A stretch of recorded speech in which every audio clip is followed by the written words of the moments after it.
sentiremo parlare diffusamente di prevenzione, anzi previsione prima, prevenzione, pianificazione e gestione poi degli eventi. Abbiamo cercato e cercheremo anche in futuro di coinvolgere sempre più i giovani colleghi. È un messaggio questo molto importante. Penso che non sarà forse il primo incontro, potremo anche farne altri in futuro. Ci sono due aspetti importanti nella protezione civile: la professionalità e il volontariato.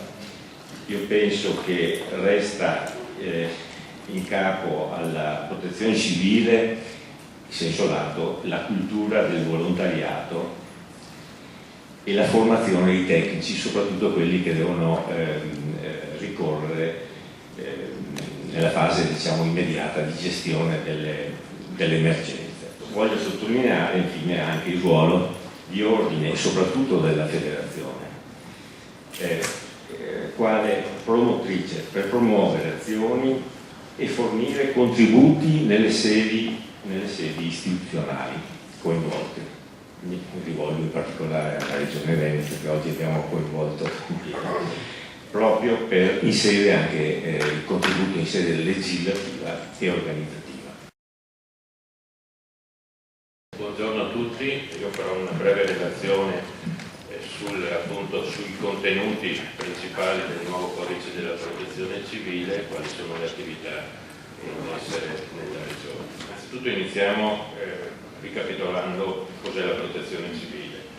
Il decreto legislativo 1 sostanzialmente conferma quanto prevedeva prima la 225, la 225/92, che definisce come attività di protezione civile tutelare la vita, l'integrità fisica, i beni, gli insediamenti, gli animali. Questa è un'aggiunta del nuovo codice rispetto a che prima non era prevista, e l'ambiente dai danni o dal pericolo di danni derivanti da eventi calamitosi di origine naturale o derivanti dalle attività dell'uomo. Chiaramente gli ultimi eventi, in particolare il sisma del centro Italia, ha portato in evidenza la situazione degli animali, sia animali diciamo da compagnia, sia gli animali tipo piuttosto che allevamenti, e la situazione che si è venuta a creare effettivamente era estremamente pesante, per cui inserire nell'ambito della protezione anche questo tipo di attività è stato ritenuto estremamente importante.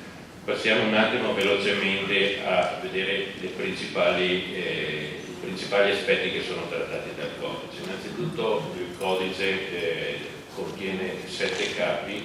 Questi 7 capi, 5 capi sono relativi alla descrizione, alla definizione delle varie attività, mentre gli ultimi 2 capi sono uno relativo all'aspetto finanziario e l'altro relativo alle norme transitorie finali. Per cui trattiamo un attimino velocemente queste 5 aree. La prima area tratta del servizio nazionale, definisce il servizio nazionale, innanzitutto lo definisce come un servizio di pubblica utilità. Anche questo è un aspetto nuovo, estremamente importante per i vari aspetti, per le varie conseguenze che può avere questa definizione.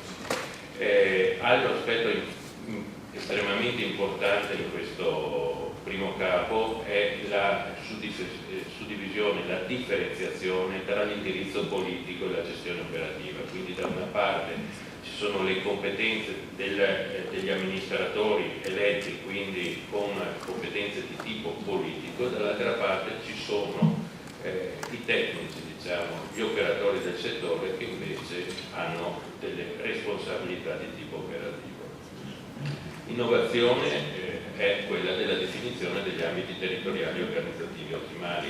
Anche qui forse non lo so se, però sicuramente in Veneto ci sono da anni, sono i cosiddetti distretti. Individuare nell'ambito del territorio degli ambiti omogenei, diciamo, degli ambiti ottimali, consente, dopo verrà riproposto in altri articoli, consente la ottimizzazione della gestione del servizio di protezione civile, cercando di dare maggiore efficienza, maggiore ottimizzazione proprio dell'uso delle risorse, piuttosto sia in termini di volontariato sia in termini di risorse, mezzi e attrezzature, ma anche proprio il coordinamento a livello territoriale senza dover arrivare a livelli provinciali.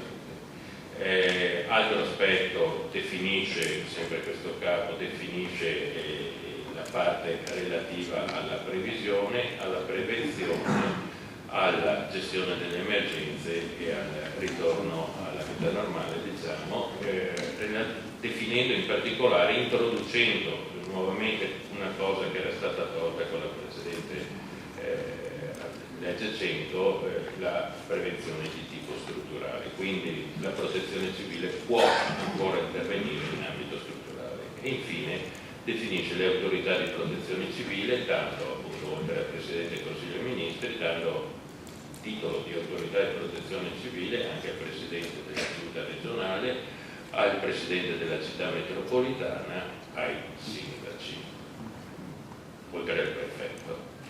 L'altro capo, l'altra area, tratta l'organizzazione del servizio nazionale, la catena di comando sostanzialmente, definisce le tipologie di eventi, sono leggermente modificate rispetto alla 225, quindi A, B e C, definisce la necessità di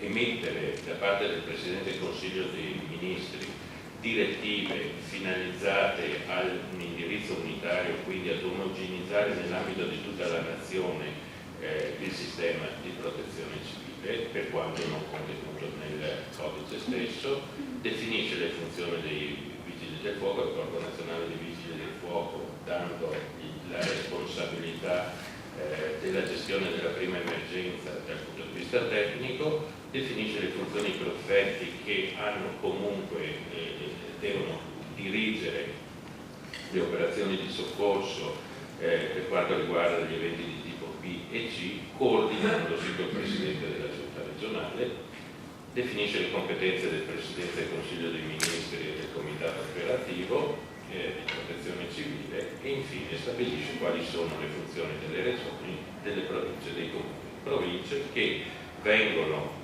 nominate, vengono riconosciute come enti che operano nell'ambito della protezione civile, però fatto salvo la normativa regionale. Pertanto se le regioni riconoscono alle province questa competenza gli va data. Diversamente le regioni possono anche stabilire di non riconoscere alle province, delegare alle province la competenza di protezione civile.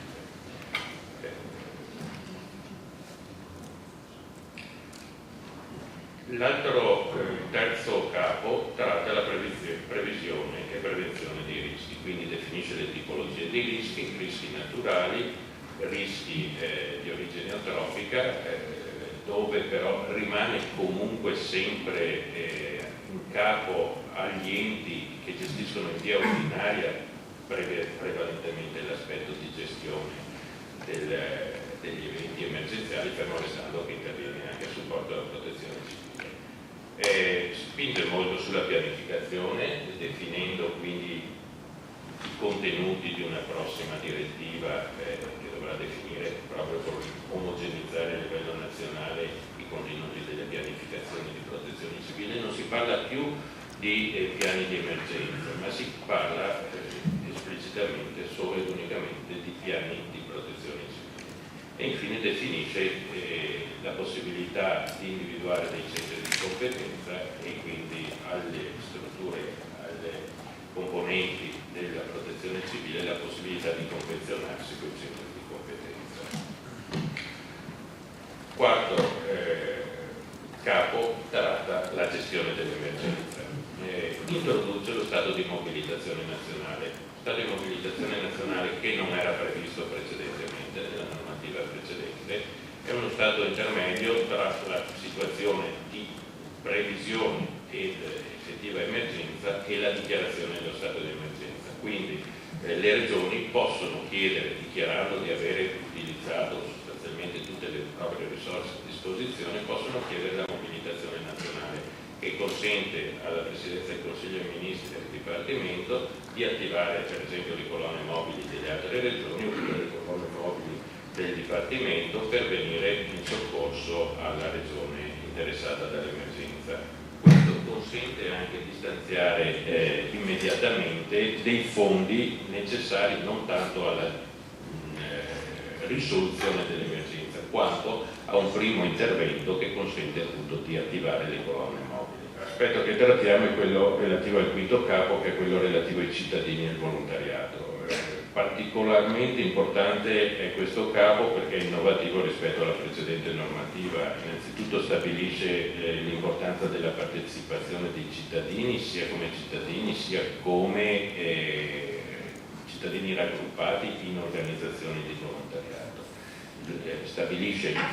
Definisce cos'è il volontario, definisce quali sono i criteri per la gestione delle organizzazioni di volontariato, cosa devono fare le organizzazioni di volontariato, come vengono gestiti gli aspetti di rimborsi, gli aspetti economici per quanto riguarda le organizzazioni di volontariato, e in particolare rimane inalterata la possibilità da parte dei volontari di assentarsi dal lavoro senza avere problemi. Non era scritto da nessuna parte che i cittadini dovevano rispettare gli indirizzi del piano di protezione civile, per esempio. Adesso con questa norma qua, nel momento in cui c'è un'emergenza, c'è l'obbligo da parte della cittadinanza di rispettare gli indirizzi da parte delle autorità di protezione civile e delle indicazioni dei piani di protezione civile.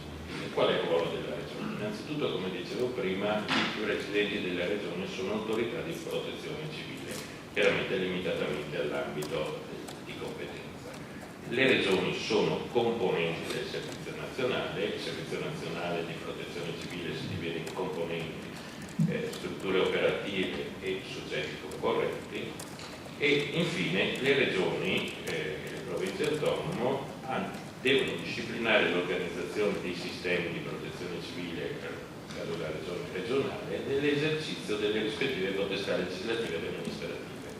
Quindi la potestà legislativa della Regione, essendo la protezione civile in materia concorrente, è abbastanza ampia, fermo restando che deve rifarsi ai principi contenuti nell'ambito del codice della protezione civile.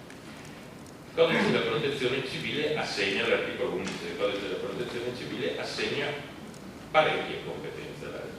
In particolare deve organizzare la struttura territoriale regionale, quindi non solo la propria struttura, ma anche quelle sul territorio, quindi in particolare facciamo riferimento all'aspetto delle province.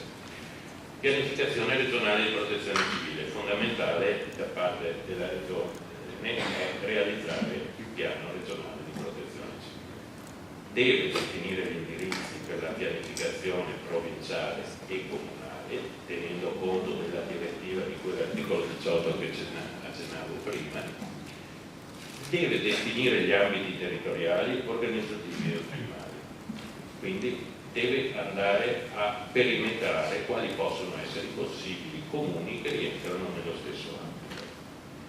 Infine deve valutare, definire l'integrazione degli interventi dei comuni in base alla pianificazione, quindi sostanzialmente deve fare in maniera che il mosaico della pianificazione comunale non sia una cosa completamente a sé stante, cioè ogni comune fa un piano, ma li deve rendere integrati.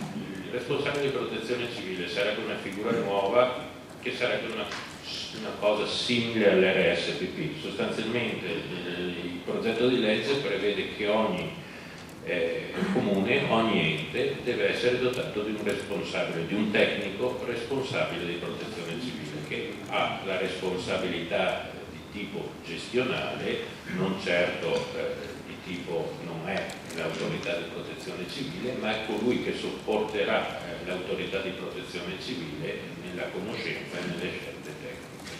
Io non sono riuscito a capire bene la nostra eventuale presenza, diciamo, come gruppo di ingegneri regionali che fanno parte degli ordini della federazione nella fattispecie. Com'è che si inquadra all'interno del codice? Punto di domanda, perché allo stato attuale delle cose noi non siamo né carne né pesce dal mio punto di vista, da ben ho capito, perché non facciamo parte del terzo settore, perché non siamo una l'associazione del volontariato tout court, o almeno non è ancora costituita, insomma, ecco. E quindi tutto, da quel che ho capito, insomma, tutto è demandato alla possibilità di sottoscrivere questi accordi, questi protocolli, eccetera, eccetera. Ma siccome c'è anche l'aspetto economico, che non è qualcosa di indifferente, anche per tenere sempre aggiornati, preparati i nostri colleghi, insomma anche in prospettiva, ti sei fatto un'idea di come potremmo noi in qualche maniera essere appunto inseriti all'interno di questo marchingegno? Penso che l'associazione potrebbe essere ricompresa nell'ambito delle formazioni professionali. Come tale, pertanto, c'è la possibilità di fare delle convenzioni e quindi nell'ambito della convenzione c'è anche la possibilità di individuare delle risorse per poter contribuire alla definizione, all'attuazione